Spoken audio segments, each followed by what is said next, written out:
오늘 함께 보실 하나님 말씀은 고린도전서 9장 19절 보겠습니다. 고린도전서 9장 19절에서 23절 보겠습니다.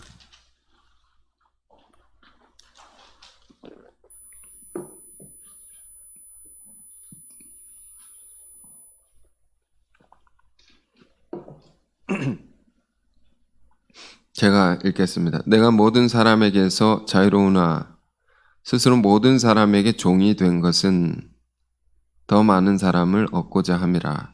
유대인들에게 내가 유대인과 같이 된 것은 유대인들을 얻고자 함이요 율법 아래 있는 자들에게는 내가 율법 아래 있지 아니하나 율법 아래 있는 자 같이 된 것은 율법 아래 있는 자들을 얻고자 함이요 율법 없는 자에게는 내가 하나님께는 율법 없는 자가 아니요 도리어 그리스도의 율법 아래 있는 자이나 율법 없는 자와 같이 된 것은 율법 없는 자들을 얻고자 함이라.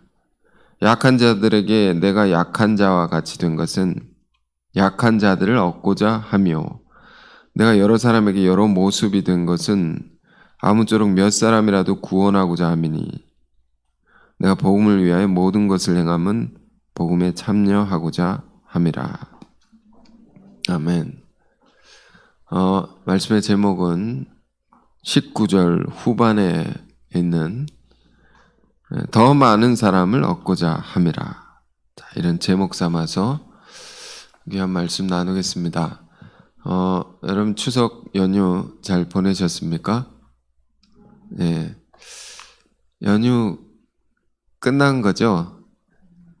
끝나고 일요일부터 시작입니다. 새로운 연휴 이후의 삶을 시작하는데 여러분 아시겠지만 우리 예수 믿는 사람들은 일요일이 시작입니다. 자, 새로운 마음으로 이 말씀 함께 묵상하면서 새로운 한 주 또 한 달을 또 시작했으면 좋겠습니다.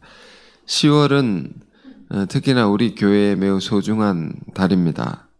늘 얘기하지만 우리는 이제 달력을 어떻게 보고 사는가 10월까지를 1년의 마지막이라고 생각하고 살죠. 그래서 10월 마지막에 한 해를 결산하고 그 다음 해를 계획하는 것입니다. 그럼 11월, 12월은 뭡니까? 이것은 하나님께서 우리가 한 해 동안 못 다 이룬 것들, 부족했던 것들을 마저 다 이루라고 덤으로 주신 달이다. 보너스로 주신 달이다. 이렇게 생각하고 사는 겁니다. 왜 그렇게 삽니까? 라고 묻는다면 두 가지 이유가 있습니다. 우리가 이제 우리 교회가 시작한 교회 창립 기념일이 10월 말에 있죠. 뭐 이런 이유가 있기도 하고 그러나 우리가 성경을 보면 이것은 성경적인 수의 개념과 깊은 연관이 있습니다. 10이라는 수가 있고 12라는 수가 있는데 10은 성경의 완전수입니다. 완전수. 12는 뭡니까? 10의 연장입니다. 그러니까 무슨 말인가 하니 10에서 다 이루지 못한 것이 있으면 12까지 연장해서 다 이루게 되는 겁니다. 하나님은 우리가 믿는 하나님은 때를 계수하시는 하나님이시거든요. 수를 세는 하나님이시다. 그 10수에 계획한 것을 다 이루시는데 근데 인간의 연약함으로 못 이루게 되는 경우가 있지 않습니까? 그럼 12까지는 어떻게든 다 이루십니다. 이런 것을 우리가 이제 성경을 보면서 이제 알 수가 있는데 이건 따로 강의가 필요한 아주 이제 수준 높은 이야기를 하고 있는 것인데요. 가령 노아 창세기 5장을 보면 그 대수가 있지 않습니까? 뭐 아담으로부터 어디까지 몇 대더라 수의 개념이 있습니다. 뭐 10대 만에 하나님께서 잃어버린 거 있으면 10대 만에 10대 대를 아시죠? 한 세대, 두 세대, 세 세대 10대 만에 그걸 다 회복합니다. 그래서 10대에 회복해야 될 걸 못 이루면 12대 조금 연장이 돼 12대까지 모든 걸 다 이루시는 것이거든요. 그러니까 하나님의 시대 경륜, 어떤 때에 대한 깊은 세계 이런 걸 우리가 이제 성경을 깨달을 수 있는데 이런 걸 왜 알아야 됩니까? 왜 깨달아야 됩니까? 이것을 알면 우리가 때에 맞게 깨어서 살아갈 수 있기 때문입니다. 하여튼 이것은 좀 다른 강의여서 따로 우리가 말씀을 볼 수 있는데 말씀드리고 싶은 것은 그래서 10월은 우리가 한 해의 마지막 달이다 이렇게 생각하시고 열심히 사시기를 원합니다. 저도 한 해 사역을 돌아보면서 이 10월 안에 다 이루려는 것이 있습니다. 여러분도 연초에 기도 제목 세우고 기도하신 것들 다시 한번 점검해 보시고 그것을 10월 안에 다 이루시기를 그렇게 기도하면서 사셨으면 좋겠습니다. 자, 그래서 10월 이번 한 달 묵상하고 살기 원하는 하나님 말씀은 이제 고린도전서 9장의 일부분을 읽었는데요. 자, 이 장은 무엇입니까? 지난 주일에 9장 19절 읽었는데요. 사도의 권리에 관한 겁니다. 권리. 여러분 아시죠? 권리와 의무. 이런 말이 있지 않습니까? 권리라는 것은 내가 누릴 수 있는 것을 말합니다. 이 사도가, 바울 사도죠? 바울 사도가 누릴 수 있는 것이 있다는 겁니다. 정말로 교회를 위해서, 그 성도를 위해서 헌신하고, 불철주야 기도하고 고생했던 사도가 마땅히 누릴 수 있는 것이 있다는 겁니다. 얼마나 많겠습니까? 우리도 이런 걸 생각해 봐야 됩니다. 교회를 위해서 고생한 분들, 많은 희생을 하시면서 교회를 섬기신 분들, 그런 분들을 누리게 해야 됩니다. 이런 것을 우리가 잃어버리면 안 됩니다. 많은 분들이 오늘 우리가 이렇게 예배드려 이 교회 성전 가운데 예배드릴 수 있게 하시고 귀한 하나님의 말씀 들으면서 주 안에서 강건하게 신앙을 할 수 있게 한 모든 것들에 이전에 희생한 분들이 있기 때문인 것이죠. 우리 후배들은 그렇습니다. 신앙의 후배들, 선배들의 그 희생을 기리며 그분들이 나중에 누릴 수 있도록 그 자리를 잘 만들어 드려야 되는 그런 우리가 되어야 되는 것입니다. 그걸 늘 감사하면서 그 뿌리가 있기 때문에 열매가 있는, 뿌리가 있기 때문에 우리가 있는 것이기 때문이죠. 자, 이런 것을 놓치고 사는 신앙은 많은 실수를 하게 됩니다. 자, 이런 걸 잘 기억하길 바라고요. 자, 그래서 사도가 많은 고생을 해서 많은 교회를 위해 헌신을 해서 그가 누릴 수 있는 권리가 있다 말이에요. 그 권리가 뭐냐 말. 그걸 바울이 9장 앞부분에 막 설명을 합니다. 내가 너희를 위해서 이토록 고생하면서 살았는데 너희를 위해서 여러분 따로 읽어보시고 제가 설명을 해드립니다. 너희를 고생했는데 내가 먹고 마실 그런 권리가 없겠느냐? 내가 아내도 데리고 다니고 베드로처럼 그렇게 살 수 있는 권리가 없겠느냐? 아내를 데리고 다닌 것은 행복한 가정을 꾸리면서 살아갈 수 있는 권리가 없겠느냐 내가 말. 근데 그렇게 안 살았다는 거죠. 여러 가지를 또 말합니다. 군 복무하는 사람이 자기 비용으로 복무하겠느냐? 아니죠. 그렇지 않죠. 나라를 위해서 모든 걸 바쳐서 일하는 사람을 나라가 다 먹여주고 입혀주고 다 해주는 거죠. 또 이런 말을 합니다. 과수원에서 누가 포도를 심었으면 그 포도를 심은 사람이 열매를 따먹을 수 있는 권리가 없겠느냐? 열매를 따먹지 않습니까? 내가 심었는데. 또 양떼를 기르는 목자가 있다면 그 양떼를 열심히 길렀던 목자가 그 양떼들의 젖을 받아서 그냥 먹을 수 있는 것이 아니냐? 그럴 수 있단 말입니다. 그 쭉 나옵니다. 이런 내용들이. 그러면서 이런 것이 일반적인 상식인데 성경에도 이런 얘기가 있다 말입니다. 하나님 말씀에도 이런 말씀이 있다 말입니다. 지난주에 얘기했습니다. 모세의 율법에 곡식을 밟아 떠는 소에게 망을 씌우지 말라. 소가 막 일을 하는 겁니다. 곡식을 밟아가지고 알곡과 그 껍데기를 막 갈라내는 일을 합니다. 그러면 그 일을 하면서 망을 씌우지 말라는 것은 여기 입에 주워 먹을 수 있도록 하라는 거죠.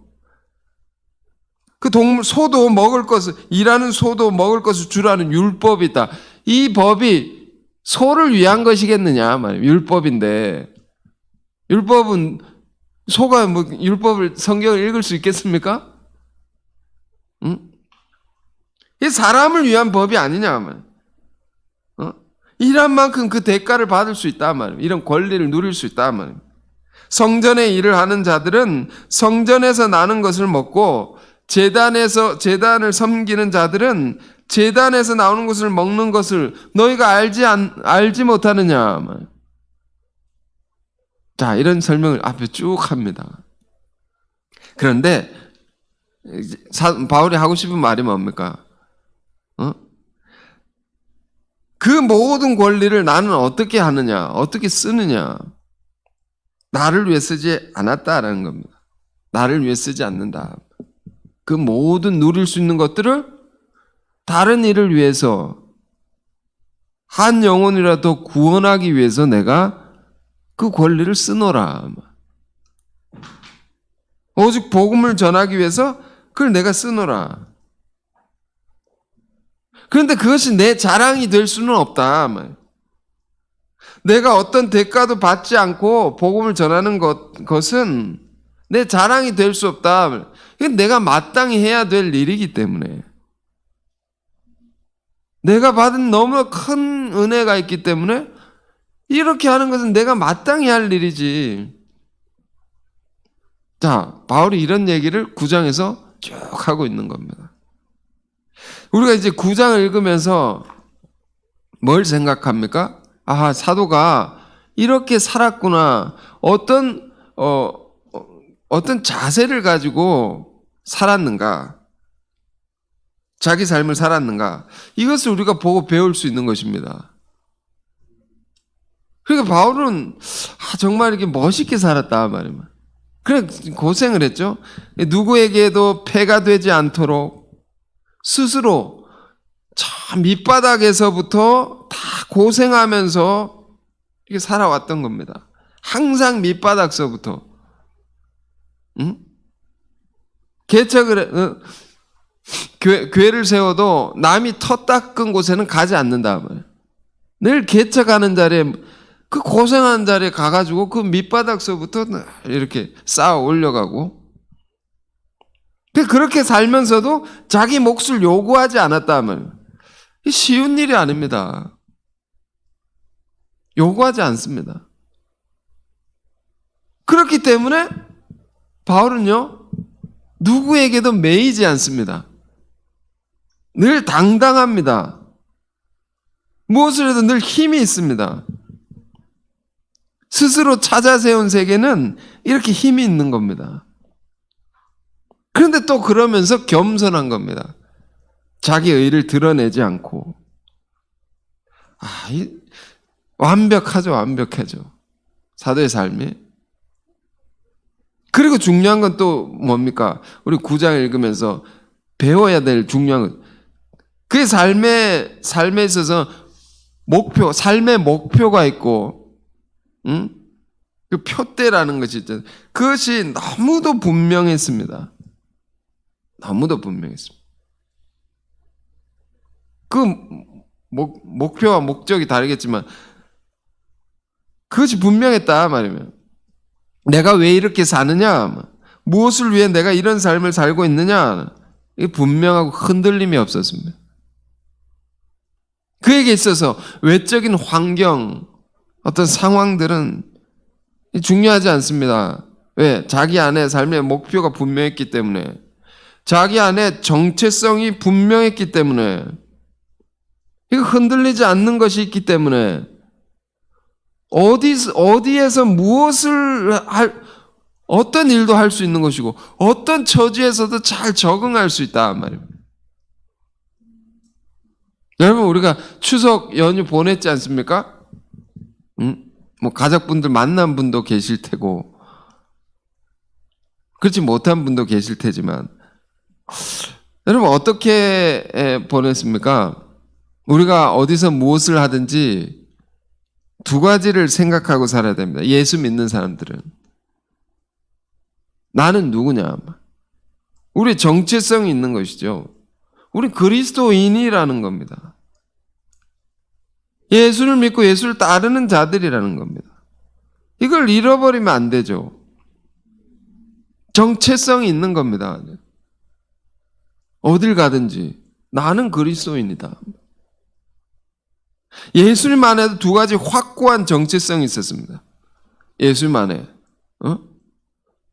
나는 예수님 스스로가 세우고 있는 의식, 자의식, 정체성이 있다면 그 두 가지 뭡니까? 늘 우리가 듣지만 나는 하나님의 아들이다라는 거죠. 우리 성경을 읽을 때 당연히 예수는 하나님의 아들이다 이렇게 읽고 보니까 이걸 알고 보니까 이런 세계가 잘 보이지 않습니다. 그러나 하나님의 아들이다 스스로가 이게 첫 번째 정체성. 두 번째는 뭡니까? 나는 구원자다라는 거예요. 하나님의 아들이라는 말은 뭡니까? 나는 누구냐라는 것에 대한 대답이죠.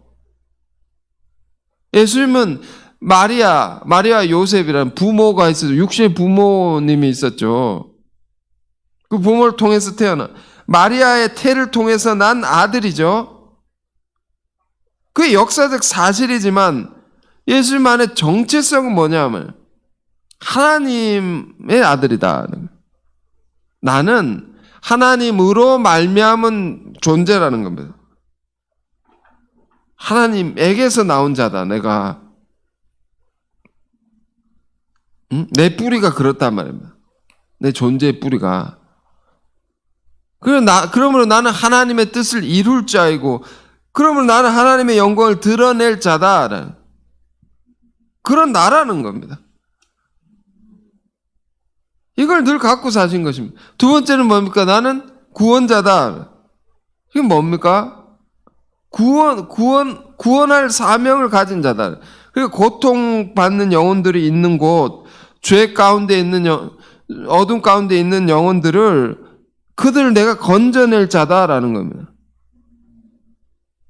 그 문제가 있는 곳을 보면 볼수록 저러니까 내가 필요한 것이지. 저러니까 내가 저들을 도와야 되는 것이지. 응? 왜? 나는 하나님의 은혜를 입은 자다. 나는 하나님의 큰 사랑을 받은 자라는 겁니다. 난 진리의 말씀을 아는 자라는 겁니다. 알기 때문에 그 사랑을 받았기 때문에 그렇지 못한 자들에 대해서 내가 그를 도움이 마땅한 것이 아니냐. 그들이 내가 필요한 것이 아니냐. 그들을 건지라고 어둠 속에 있는 자를 건지라고 하나님이 나를 부르시고 세우신 것이 아니냐 말입니다. 이런 마음 갖고 사셨다 말입니다. 응? 예수님이 제자들에게도 마태복음 5장을 보면요, 예수님의 제자들에게 말하는 겁니다. 예수님의 제자들에게 하신 말씀은 예수를 믿는 우리들에게 하신 말씀과 같은 것입니다. 뭐라고 하시면 마태복음 5장 13절 14절에 보면 너희는 세상의 빛이라, 너는 세상의 소금이라, 소금과 빛이다 라는 거예요. 아주 상징적인 말인데 깊은 의미가 담겨 있는 말입니다. 예수 믿는 사람들은 누구냐라는 겁니다. 뭐 하는 사람이냐? 이 말씀 속에도 두 가지를 생각해야 됩니다. 첫째는 세상의 빛이다, 세상의 소금이란 말은 세상과 구별된 사람들이라는 겁니다. 거룩히 구별된 자들, 성별된 자들이라는 겁니다. 죄 많은 세상 가운데 나를 선택하셔서 전혀 다른 인생을 살게 하신 것이다. 그렇기 때문에 우리는 어떤 자들, 세상과 섞이면 안 되는 겁니다. 세상에 풍조, 문화가 있다 말입니다. 그런 것에 물들어서는 안 된단 말입니다. 등지고 살라는 말은 아니죠. 그러나 물들어서는 안 되죠. 중국말에 이런 말이 있습니다. 한자에 화이부동이라는 말이 있습니다. 화이, 어울린다 말입니다. 부동, 그러나 같아지지는 않는다. 이 세대를 본받지 말고 하나님의 거룩한 뜻을 우리가 생각하고 그 뜻을 쫓아 살아가야 할 나라는 것입니다. 그러니까 오늘날 세상에 우리가 문제를 볼 때 그건 사실은 세상의 문제는 아닙니다. 세상의 문제이기도 하겠죠. 거기에 근본적인 문제가 있는 거 아닙니다. 우리 성경을 보니까 뭐가 문제냐면 너희는 세상의 빛이요 소금이라고 했는데 그 사명을 다하고 살아야 될 자가 그 빛을 잃고 맛을 잃어버려서 세상이 이 모양이 되는 겁니다. 흔히 우리가 잘 아는 3% 이론이라는 것이 있습니다. 바닷물에 썩지 않는 이유가 뭐냐? 3%의 소금 때문이라고 했습니다.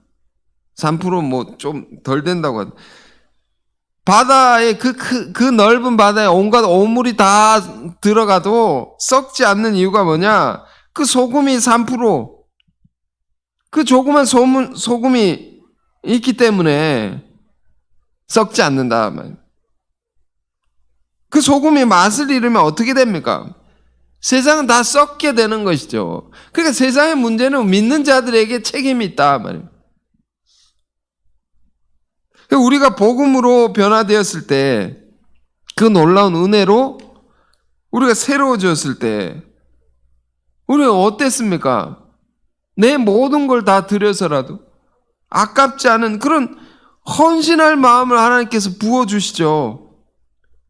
모든 영혼을 품어낼 수 있는 뜨거운 사랑의 마음을 부어주시죠. 그것을 우리가 잃어버리면 안 되는 겁니다. 신앙의 무서운 것은 다른 것이 아니고 변질이라고 해서 변화해야 간다. 처음과 달라지는 겁니다. 내 안에 성령을 내 스스로 소멸하고 내가 진리와 멀어져 가는 거, 이게 문제인 거죠. 다른 문제가 아닙니다. 그래서 우리는 어떻게 살아야 됩니까? 늘 성령을 구해야 됩니다. 늘 은혜의 말씀 안에 거해야 되는 겁니다. 인간은 내버려 두면 죄를 짓습니다. 내버려 두면 다른 짓을 하게 됩니다. 내가 내 자신을 신뢰할 수 없는 겁니다. 그래서 성령에 사로잡혀야 되는 겁니다. 날마다 우리가 주의 성령으로 기도함으로 주의 말씀 안에 거함으로 새로워져야 됩니다. 은혜가 떨어지지 않습니까? 요한복음 2장에 보면 포도주가 모자란지라, 그 말씀처럼 은혜가 떨어지지 않습니까? 그만큼 세상 것이 나에게 들어오는 겁니다. 그만큼 변질이 되는 겁니다. 그렇기 때문에 성경의 결론도 뭡니까? 이 수많은 66권의 이 귀한 말씀의 결론은 뭡니까? 계시록 22장 14절에 자기 두루마기를 빠는 자들은 복이 있나니, 자기 옷을 얘기합니다. 여기서 옷이라는 것은 성도의 행실을 뜻한다. 행실을 깨끗게 해야 된다. 날마다 성령의 은혜로 죄의 습관을 날마다 우린 씻어가는 삶을 살지 않으면 안 되는 겁니다. 날마다 주의 영으로 우리를 가득 채워서 살아가야 된다. 그래야 우리는 세상의 빛이 될 수 있고 소금이 될 수 있습니다. 자, 그래서 세상의 빛이요 소금이요 라는 말 속에 담겨있는 또 하나의 중요한 뜻은 뭡니까? 앞서 말씀드린 건 우리의 정체성에 관한 것이고, 두 번째는 뭐라고 표현할까요? 정체성을 가진 자가 뭘 해야 됩니까? 그 사명을 다해야 되는 것이죠. 영향력, 그걸 끼쳐야 되는 것이죠. 세상의 빛이라고 하면 어두운 세상을 밝혀내야 하는 겁니다. 세상의 소금이라고 한다면 부패한 세상을 정화시켜내야 하는 겁니다. 그 변화의 능력을 드러내야 되는 것이죠. 나 홀로 거룩한 자로 있으면 뭘 합니까? 나 홀로 깨끗한 자로 서 있으면 뭘 합니까? 무슨 소용이 있습니까? 변화시켜내야 하는 것이죠. 그러니까 어딜 가나 힘든 곳이 있으면 내가 도움이 되고, 문제가 있는 곳이 있으면 그걸 풀어내는 해결자가 되려고 하고, 불화하는 곳이 있으면 화해케 하는 자가 되고, 절망하는 곳이 있으면 희망을 불어넣는 그런 삶. 이것이 예수의 제자된 우리들의 삶이 되어야 된다. 우리가 예수를 믿고 하나님의 말씀을 우리가 알게 되면서 정말 늘 범하기 쉬운 중요한 실수가 있는데요. 하나님의 말씀을 들으면 우리가 뭘 알게 됩니까? 이게 진리에 눈을 뜬다 말입니다. 그러면 옳고 그름을 다 분별하게 됩니다. 뭐가 옳고 그른지를 다 알게 되는 겁니다. 고상한 기준을 갖게 되는 겁니다.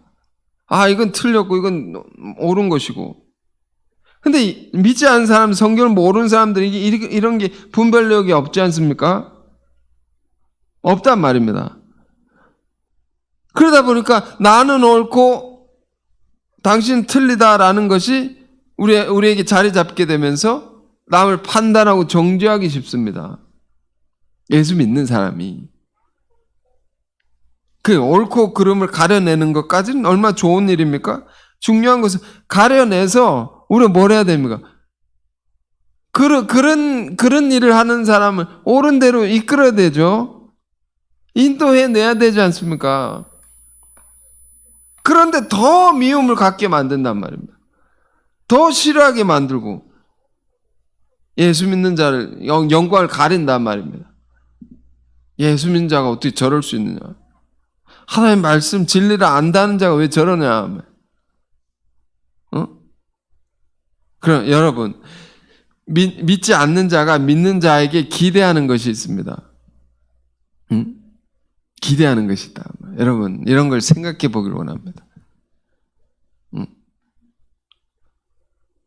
뭘 기대할까요? 저는 당신 말씀을 아는 자가 아닙니까? 당신 그러므로 더 깨끗해야 되지 않습니까? 더 거룩해야 되지 않습니까? 그걸 기대한단 말이에요. 당신은 주님의 사랑을 아는 자가 아닙니까? 더 품을 줄 알고 더 관용이 있어야 되고 더 따뜻할 수 있어야 되지 않습니까? 이런 거 기대한단 말입니다. 나는 그렇지 못하니까. 예수님도 뭐라고 말씀하셨어요? 마태복음 5장 46절에서 47절. 이건 5장 46절 47절. 이 예수님이 하신 말씀인데요. 이렇게 말씀해요. 너희가 너희를 사랑한 자를 사랑하면 무슨 상이 있으리요? 세리도 이같이 하지 않느냐? 또 너희가 너희 형제에게만 무난하면 남보다 더하는 것이 무엇이냐? 이방인들도 이같이 아니하느냐?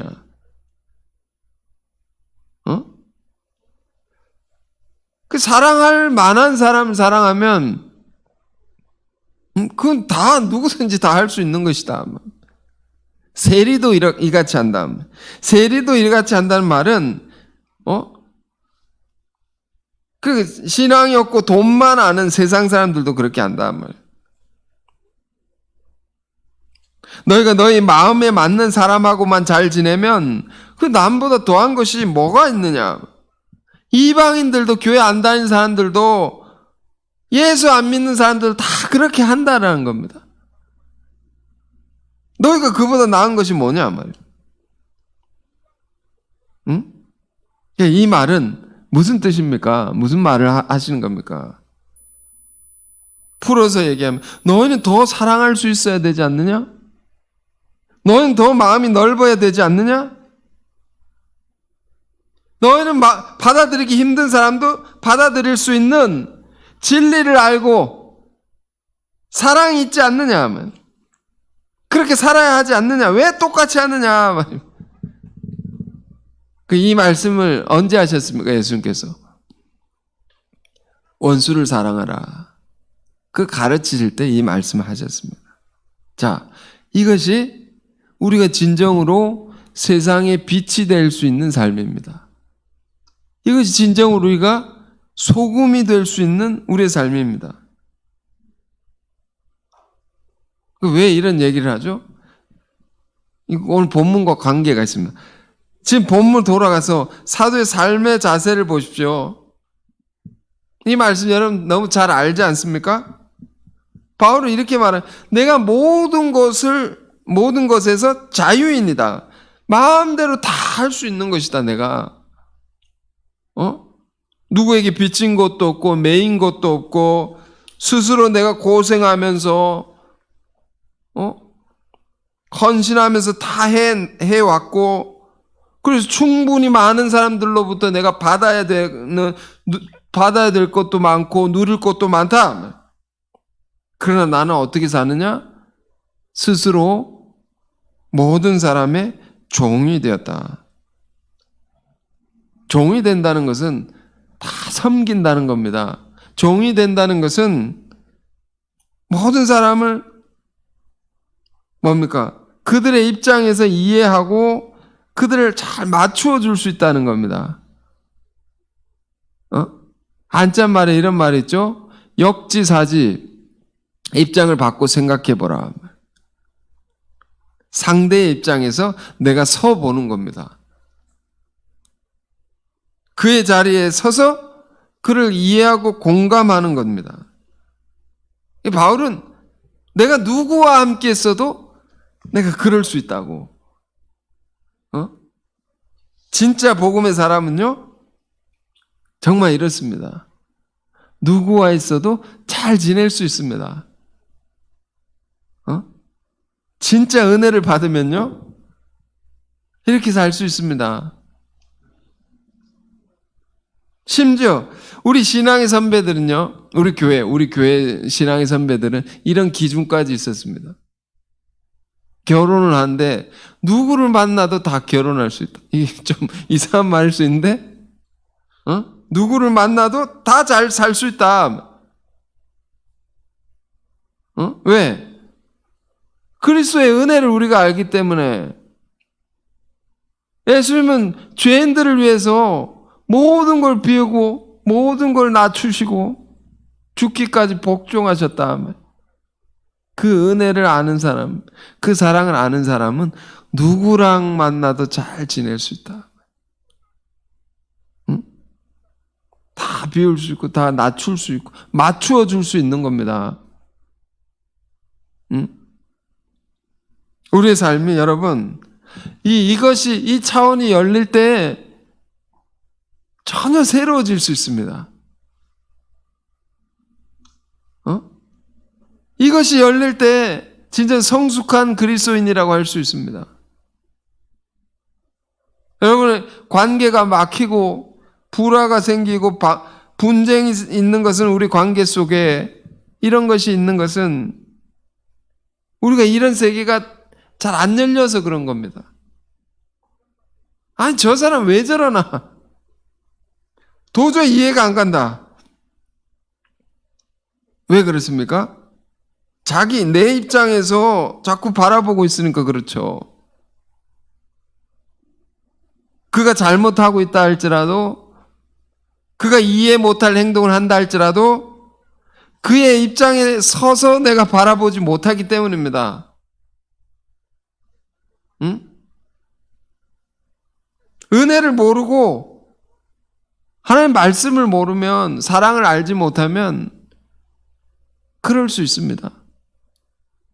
그런데 우리는 어떤 사람들이냐 말입니다. 진리의 말씀도 알고 주님의 놀라운 사랑도 알게 된 자들이 아닙니까? 그렇다면 그가 맞춰줘야 됩니까? 내가 맞춰줘야 되죠. 그가 이해를 못하면 내가 이해해줘야 되죠. 그럴 힘이 나에게 있는 거 아닙니까? 우리에게, 믿는 자들에게. 또 그런 역할을 하라고 주님이 나를 여기 세우신 것이 아니겠습니까? 그런 뜻이 있다 말입니다. 그 상대는 상대의 차원에서 어려운 겁니다. 그도 하고 싶지만 안 되는 겁니다. 힘든 겁니다. 그가 스스로 손을 내밀 수 없는 겁니다. 그럼 우리가 내밀어 줘야 되죠. 응? 성경이 가르치는 성육신이란 말이 있습니다. 성육신. 응? 예수님이 누굽니까? 하나님께서 인간의 육을 입고 이 땅에 오셨다라는 말, 그게 성육신입니다. 이건 제자들의 신앙의 고백이죠. 예수님을 보고 그렇게 고백한 겁니다. 하나님이 이 땅에 오신다면 이런 모습일 수밖에 없겠다. 성육신. 그러니까 우리가 성탄절이 되면 이런 말씀 많이 묵상하는데, 성탄이 뭡니까? 그리스도의 오심이 우리에게 어떤 의미를 주는 것입니까? 하늘에 계신 분이 죄 많은 세상 가운데 개입해 들어오셨다. 자기를 제한하시고 비우시고 낮추셔서 우리의 자리에 서신 것이다 말입니다. 그럴 필요가 없는 분이 철저히 우리의 입장에서 이해하시고 우리와 같아져서 우리를 구원하시려고, 그것이 성육신입니다. 그것이 예수님의 성탄의 의미입니다. 우리가 어떻게 구원을 받았습니까? 구원을 어떻게 받았습니까? 어떻게 여러분 은혜를 받았습니까? 예수님이 내 사정과 마음의 고통과 아픔을 다 아신다, 이해하신다, 공감하신다. 이것에 우리 가슴이 뜨거워지고 감동이 돼서 주를 믿게 된 것이 아닙니까?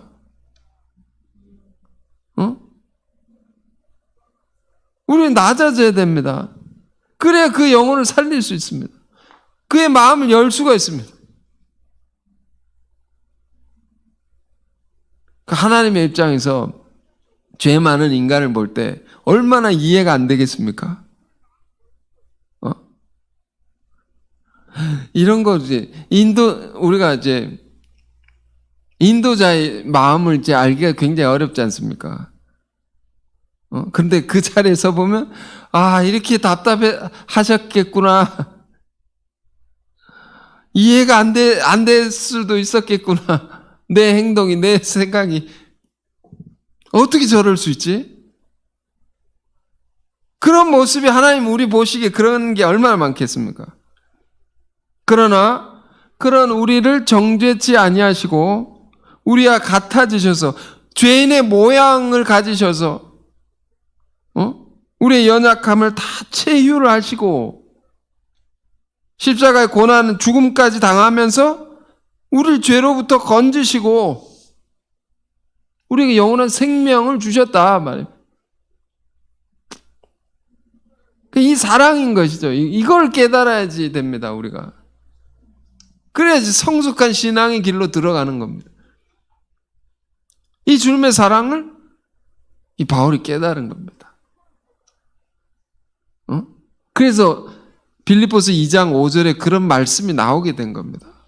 그런 근본 하나님의 본체이시나 그 자리 동등됨 취하지 아니하시고 자기를 비우시고 낮추셔서 죽기까지 복종하셨으니 십자가에 죽으심이라. 이 말씀이 이게 깨달아져서 나온 겁니다.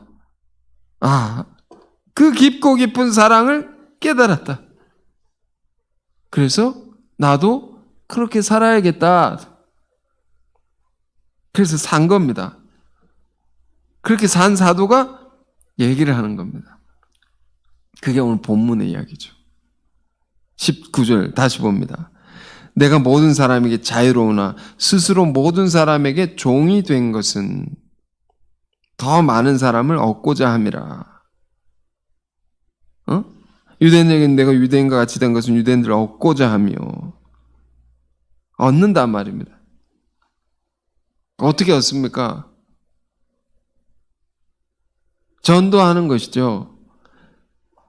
율법 아래 있는 자들은 내가 율법 아래 있지 않냐. 율법 아래 있는 자가 같이 된 것은 율법 아래 있는 자들을 얻고자 하며. 그러니까 바울은요, 그들의 그러니까 예수를 알지 못하는 사람들의 문제, 한계, 그런 말도 안 되는 문화 다 아는 겁니다. 그렇지만 그들의 입장에 서서 그들에게 맞추는 겁니다. 자기를 한없이 비우는 겁니다. 그들의 입장에서. 제가 추석 명절 되기 전에 그 근처에서 이제 외국인 교회에 우리가 입당 예배를 드리는데 거기 참석했습니다.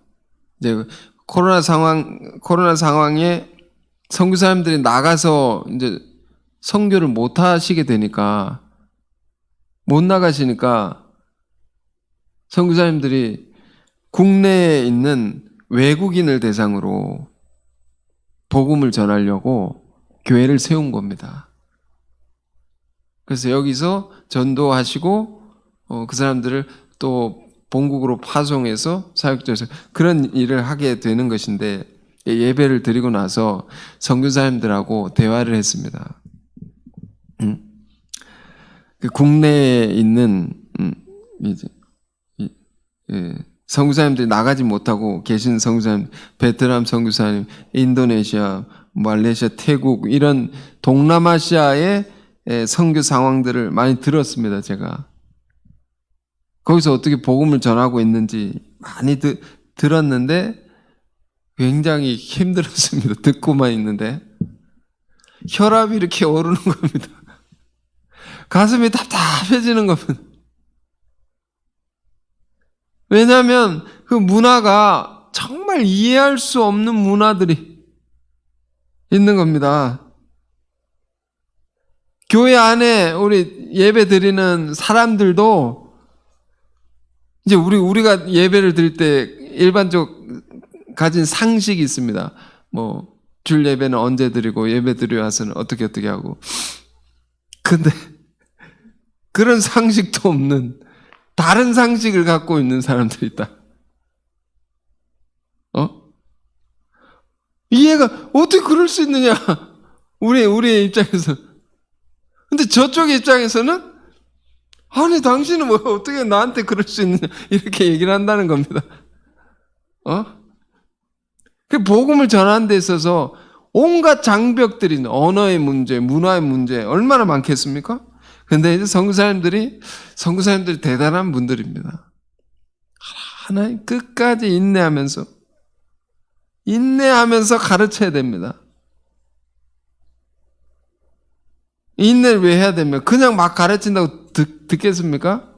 그들의 마음의 문이 열려야 되죠. 마음의 문이 열려야지 그 가르침을 받겠죠. 그래서 인내하고 맞춰주면서 하나하나 가르쳐 시간도 많이 걸리고 우리 답답한 것을 다 참으면서 그 듣고 있는데 선교사님들이 정말 고생하시겠다. 선교사의 세계가 이런 거구나. 답답해 죽겠는 겁니다.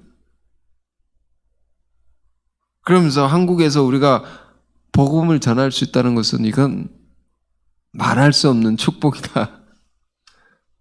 감사하면서 왔습니다. 그러니까 여러분, 이 바울이요 어떻게 살았는가를 잘 우리가 생각해 봐야 됩니다. 지금 이 사도의 자기 삶에 대한 깊은 고백입니다. 수많은 곳을 돌아다니면서 수많은 영혼들을 만나면서 수많은 상황들을 겪으면서 수많은 문화 충격, 컬처 쇼크 그걸 받으면서도 그들에게 맞추고 자기를 낮추고 다 허물고 자기를 허물고 비웠다 말입니다. 이 고백은요 간단한 고백이 아닙니다. 말할 수 없는 자기 비움의 삶의 고백인 겁니다. 내가 이런 사람 만나서는 이렇게 나를 비웠고 저런 사람 만났을 때 나 이렇게 비우고 그들을 맞췄고 그게 계속 얘기합니다. 21절 22절 율법 없는 자에겐 내가 하나님께 율법 없는 자가 아니오 도리어 그리스도의 율법 아래 있는 자이나. 그 율법 없는 자는 누굽니까? 세상 사람들 아닙니까? 그냥 자기 마음대로 사는 사람들 아닙니까? 그러나 율법 없는 자와 같이 된 것은 율법 없는 자들을 얻고자 함이요. 22절 약한 자들에게 내가 약한 자 같이 된 것은 약한 자들을 얻고자 하며 내가 여러 사람에게 여러 모습이 된 것은 아무쪼록 몇 사람이라도 구원하고자 함이니. 그렇게 해서라도 그 영혼을 구원하고자 함이었다. 그럼 바울의 또 다른 편지 빌레몬서를 여러분 기억하실 겁니다. 빌레몬서. 바울이 빌레몬에게 얘기를 하는 겁니다. 자기가 직접 글을 써서 얘기를 합니다. 내가 사도가 아니냐? 내가 너를 길렀고 그래. 내가 나이도 많지 않느냐? 또 내 처지를 봐라. 내가 감옥에 갇혀 있지 않느냐? 내가 얼마나 불쌍하냐? 나를 봐서라도 이 오네시모를 받아주기를 원한다. 네가 내 신복으로 둘 수 있는 훌륭한 자인데 그러나 너의 승낙이 없이는 내가 아무것도 안 할 것이니 이 오네시모를 너에게 비치고 나쁜 짓을 했다 할지라도 얘를 받아주길 원한다. 간절히 구한다. 왜 이렇게 합니까? 바울이요 진리에 있어서는 추호의 양보도 하지 않고 어떤 박해에도 굴하지 않는 이 엄청난 사도가 무익한 노예 하나를 진정으로 자유케 하기 위해서 그 스스로 더 큰 종이 되어서 이렇게 빌듯이 편지를 쓴 겁니다. 이게 종이 되어서 그럴 필요도 없고 그럴 이유도 없는데 왜 그렇게 하느냐 말이에요. 이것 때문입니다. 아무쪼록 한 사람이라도 더 구원하고자 합니다. 구원이란 말 속에는 완전한 자유를 주기 위함이다. 그가 구원받도록 하는 데 있어서 내가 무엇을 못하겠느냐. 이런 마음입니다. 연휴를 우리가 이제 보내면서 한 주간을 보내면서 여러 어려움 가운데 있는 사람들을 생각하게 됩니다. 여러 복음을 전하고 싶은 사람들을 생각하게 됩니다. 예수를 믿게 하고 싶은데 장애가 많은 겁니다. 묶여있고 갇혀있는 것들이 많은 겁니다. 그것을 풀어낼 수만 있다면 내가 무엇이든 못하겠는가 말이에요. 이런 마음 우리가 가질 수 있다면 놀라운 역사가 열릴 것이라 믿습니다.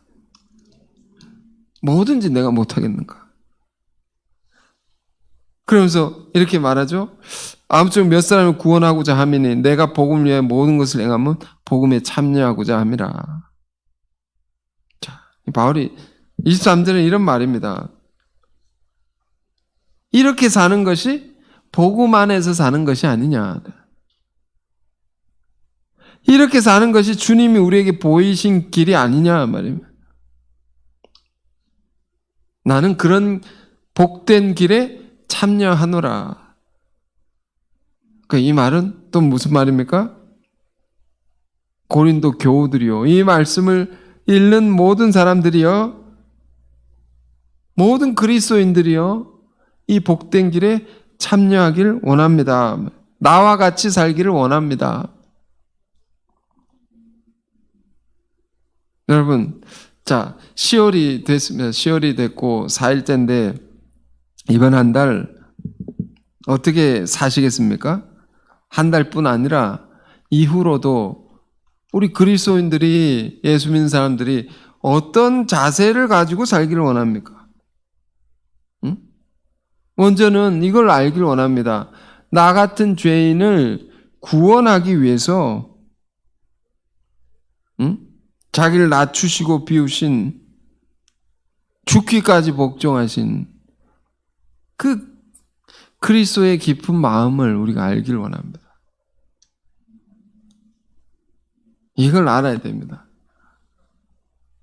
또 그리스도를 본받아서 누구에게든지 자기를 비우고 맞춰주고 섬길 수 있었던 이 위대한 종의 삶, 종입니다, 종.